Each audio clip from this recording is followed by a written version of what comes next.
She started as a stand-up comic who found fame on the small screen, co-starring on the TV shows Candid Camera and The New Dick Van Dyke Show, and was a staple on 70s game shows including Tattletales and, of course, Match Game. She continues to do occasional film work and starred on Broadway in The Best Little Whorehouse in Texas. But her greatest fame has come as an author. Her bestseller, Fried Green Tomatoes at the Whistle Stop Cafe, spent 36 weeks on the New York Times bestseller list and became a hit film. Hello, I'm Ernie Manouse. Coming up on Interviews, our conversation with comedian, actress, author, and Academy Award nominee, Fannie Flagg.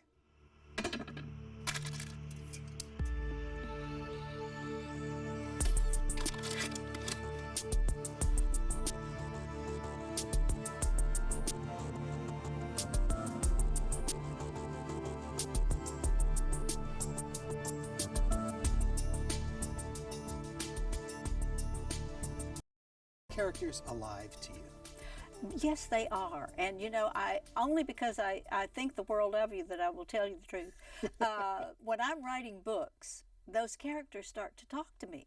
You know, I hear them talking, and of course my characters are basically a combination. Everybody says, well, is that based on this person or that person? And it really isn't. It's based on a combination of 4 or 5 people, and like most writers, some of yourself gets in it. How many of them are actually you? Exactly. The first book that I ever wrote, which is called Daisy Faye and the Miracle Man, it was about a little 11-year-old girl that was raised on the beach in Mississippi, and that was kind of everything in there was kind of true, because I was raised on the beach, and my father did have a malt shop, and everything I wrote in there was basically kind of true. And this new book, I Still Dream About You, the main character, Maggie Fortenberry, is a 60-year-old gal who was a former Miss Alabama. Well, now, I know about, I would say 30 former Miss Alabamas. So it's a combination of all of these gals, you know, that I put into one. But there also is a former Miss Alabama contestant sitting right in front of me. Yes, a you're multiple right. Miss Alabama contestant. That's right, yes, it's true. I was in the Miss Alabama pageant for 7 years and never won. But now let me please explain myself so you don't think I'm an egomaniac. When I was growing up, this was in the early 60s, I was dyslexic, so I wasn't very smart in school. I couldn't get a scholarship, and there was a whole tradition in Alabama. Miss Alabama pageant was the biggest thing other than the Alabama football team.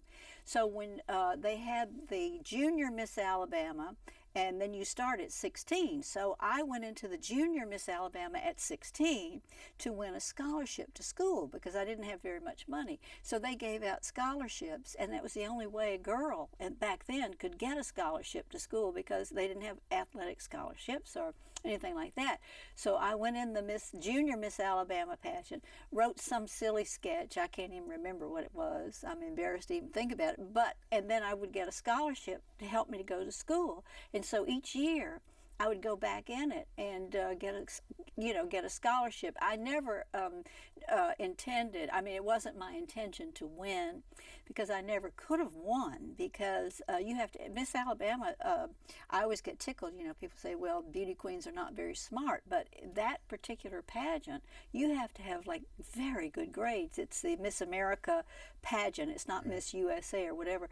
So you had to have like all A average, and I certainly didn't have that. But I could never win, but I certainly was in it a lot. When you talk, though, about education and going to school, Yeah. and I know that your grandmother was a college graduate. Yes. Which I think is very interesting Yes. for the time she would have been in, that they would have valued that. Yeah. Now, your mom didn't go to school, didn't go to My college, mother correct? was a child of the Depression, and a lot of kids in the Depression did not get to go.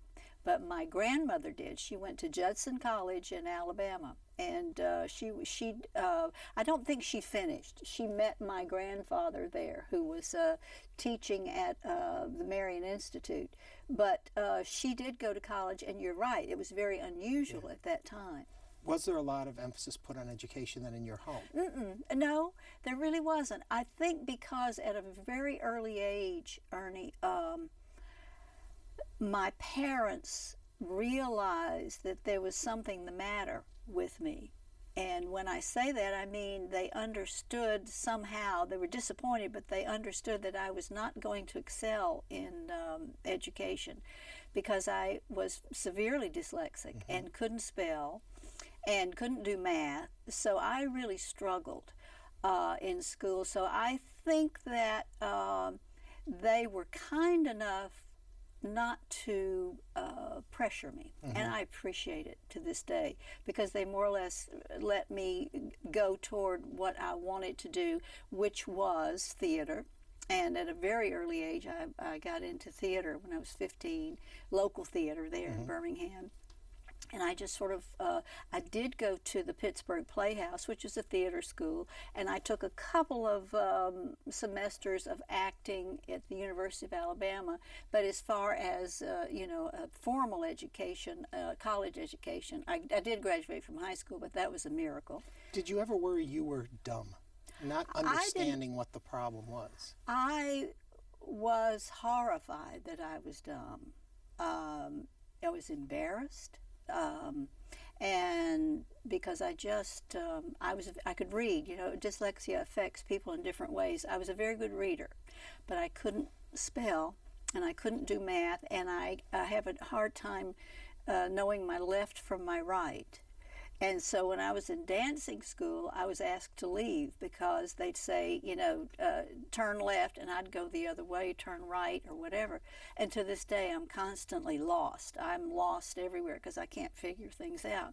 But it really affected me in that I thought that I was not as smart as everybody else. So then why didn't you go and hide? What made you become Fannie Flagg? That's a wonderful question.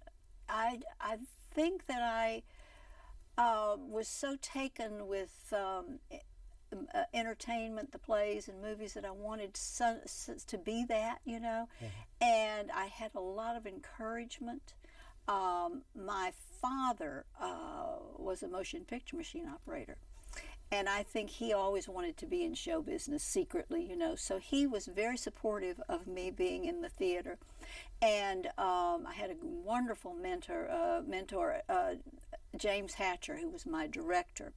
And he was very supportive of me and pushed me and all of that. And why I didn't hide was not because of anything that I did. It was because I had just fabulous encouragement from people at the right time that said the right thing.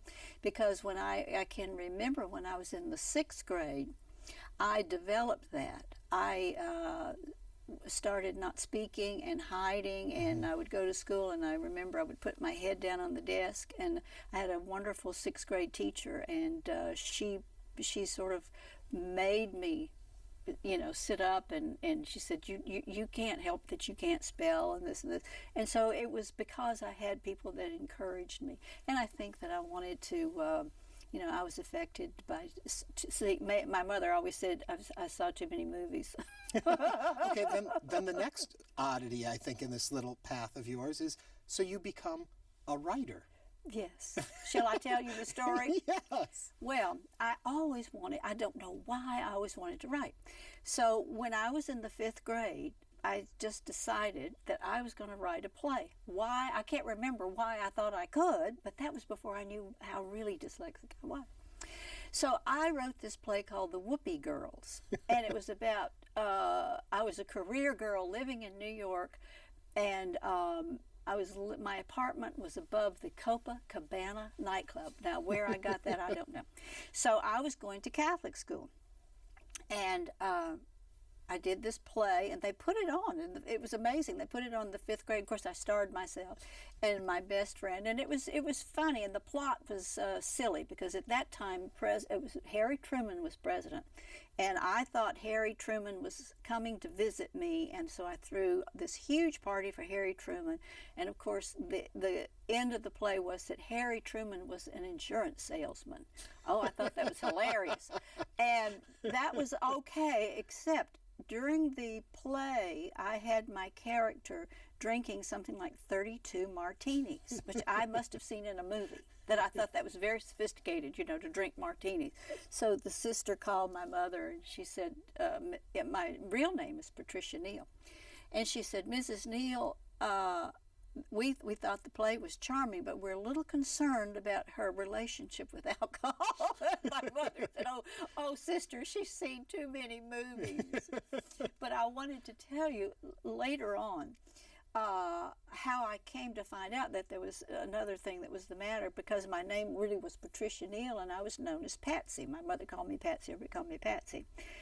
And I changed schools, and the sister called my mother to give a report on my progress, and she was talking to my mother, and she said, well, Mrs. Neal, Pasty does very well. She's a very sweet little girl, and Pasty does play well with others. And she went on, and my mother said, excuse me, sister. She said, you know, her name is Patsy. And the sister said, well, she spells it Pasty. So we sort of started figuring out something was the matter. So that's what I would do, is invert my letters. How did it become Fannie Flagg? Okay. When I was 18, I think, I was going to do a professional play. And when you do that, you have to, by law, sign up with equity. Mm-hmm. Well, because my name was Patricia Neal, they said, you can't have that name. We have another actress who has that name before you. And I thought, oh no, what will I do? I've got to come up with something silly. And my grandfather, who had worked in the theaters, old vaudeville theaters in Birmingham, mm-hmm. he said, oh, take the first name Fannie. He said, because during the 20s and whatever, a lot of comedians came through and they had that name. Mm-hmm. And I said, great. And then I couldn't come up with a last name, and I thought Fannie Brown, Fannie this, Fannie that. And a friend of mine called, named Mary Hurt, which is funny. Her name's funny anyhow. She called me and she said, Fannie, I have your last name. I said, what is it? She said, it's Fannie Flagg. I said, great. I've got about 5 minutes to call him.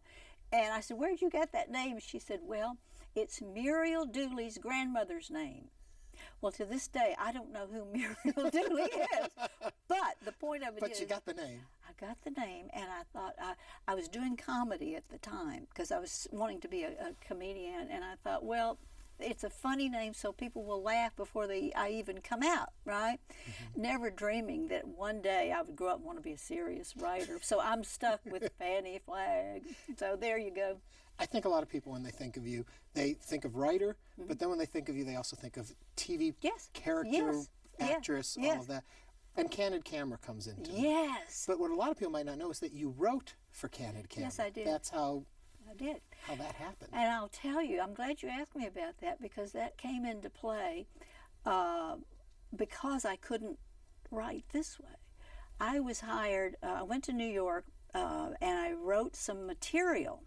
And I had a friend type it out, and I sold it to a review in New York. You're too young to remember, but it's called The Upstairs at the Downstairs. And at the last minute, the young woman who was supposed to do the material I had written, because I went to New York wanting to be a writer, couldn't get out of another contract. And so they came to me and they said, can you do this? Because you know the material, you know it already. So I stepped into the show.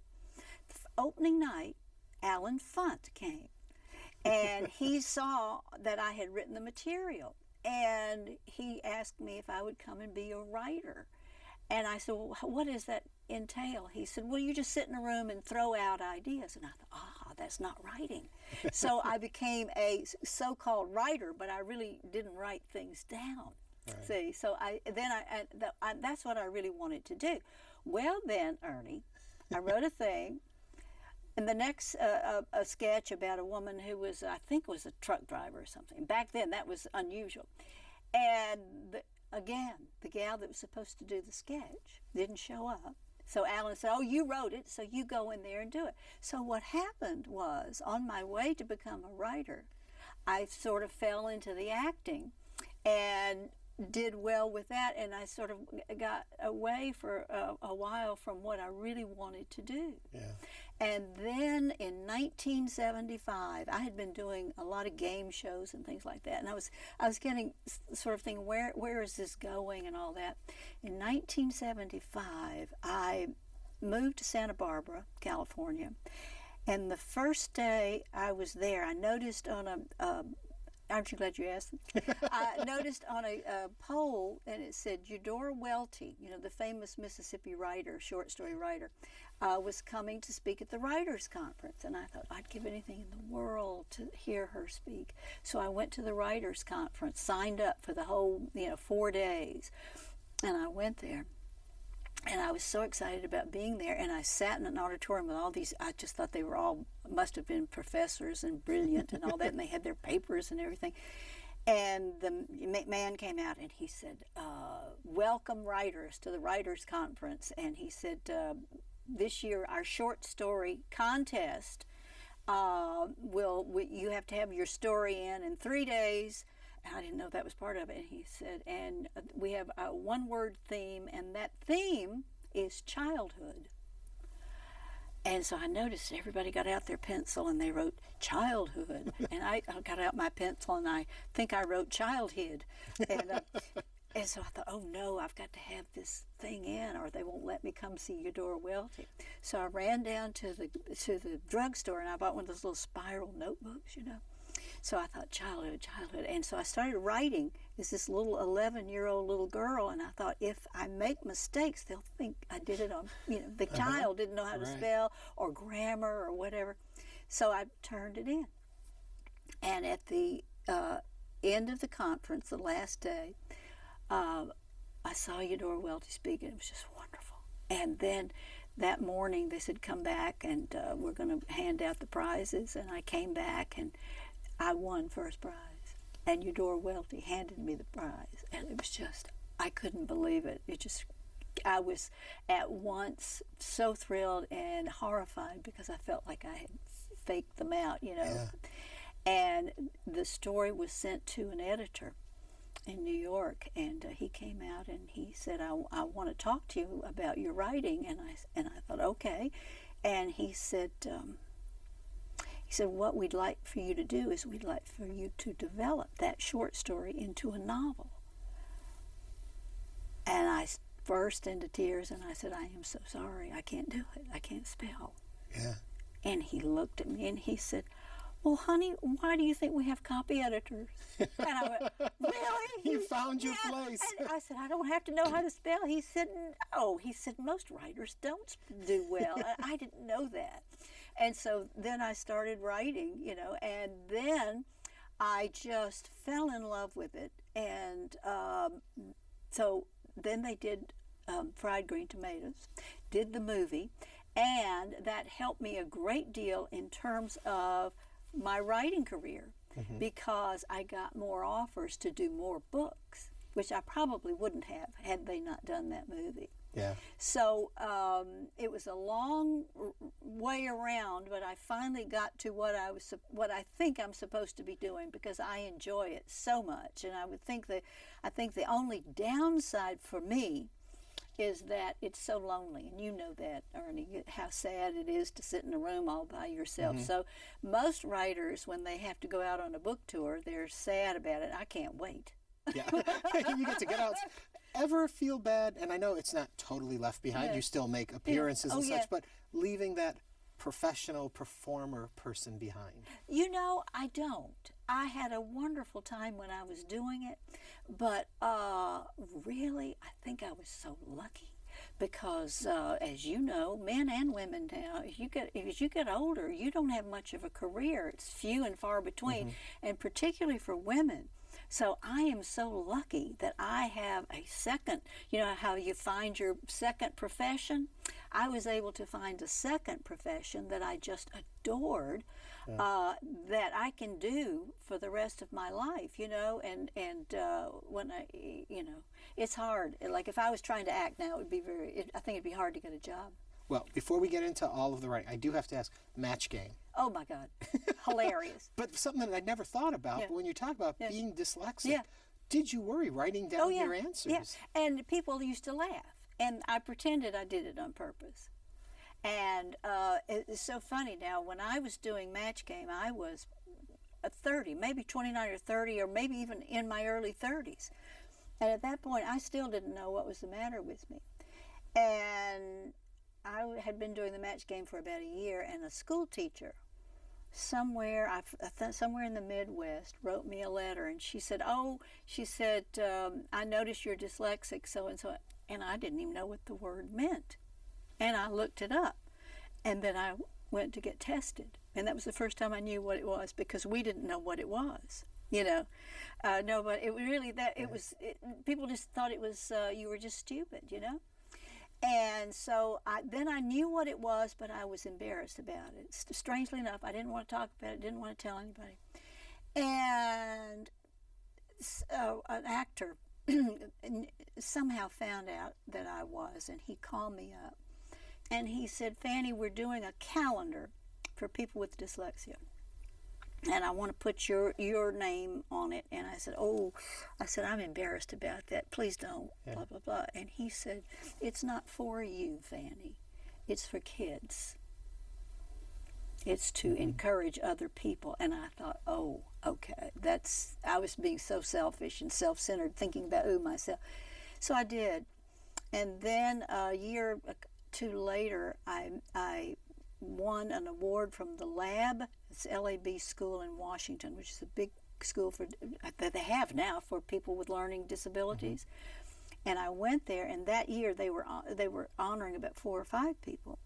And you know Richard Avedon, the brilliant photographer, and Richard at that point was probably 75, 76, something like that. And he and I were walking down the hall of this school, and we were seeing how they were training the kids, and you know how they were learning so differently than we did, and they were so happy and having such fun. And he looked at me and he said, Fannie, he said, do you feel like I feel?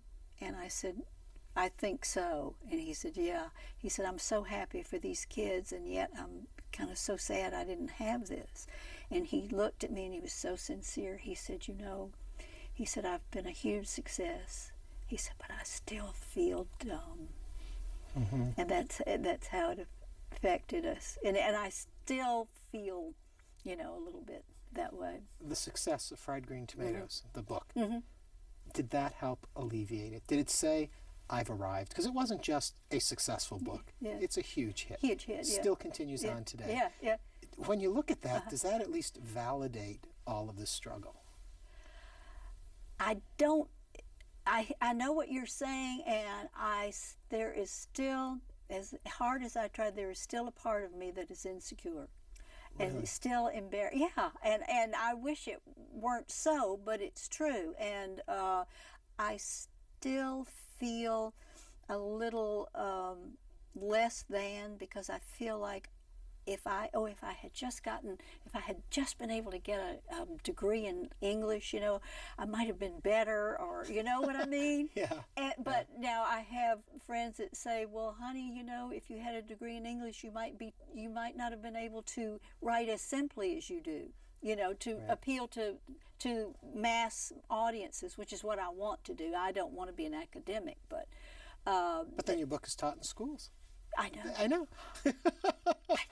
It's just horrifying, but thrilling at the same time. Yeah.